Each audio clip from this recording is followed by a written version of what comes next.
Hello, I am Sylvie from Sylvie Stamps, and today I am going to show you how to make the perfect bow every time, and so much more easily than otherwise.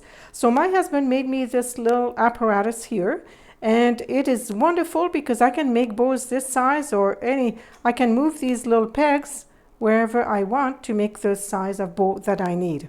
So for this size of ribbon, which is about a 1/4 inch, a little bit over a 1/4 inch, I like to put them about at this distance.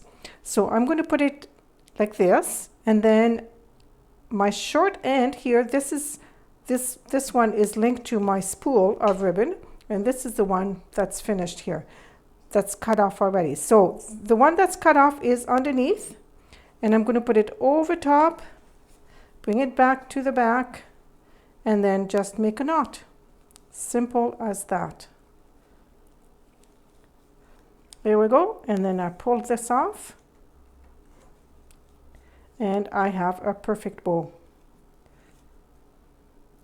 Then I can, if I have a wider ribbon like this one, which is closer to almost 1/2 inch, not quite, I am going to put it one more hole in between, and the same thing.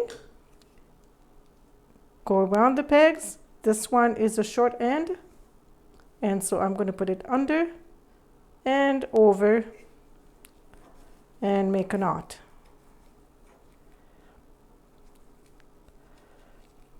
That's it. If it's not quite in the center, then you can move that and recenter it, and you have your perfect bow. All right, if you have any questions, you can leave them in the comments below. Bye for now.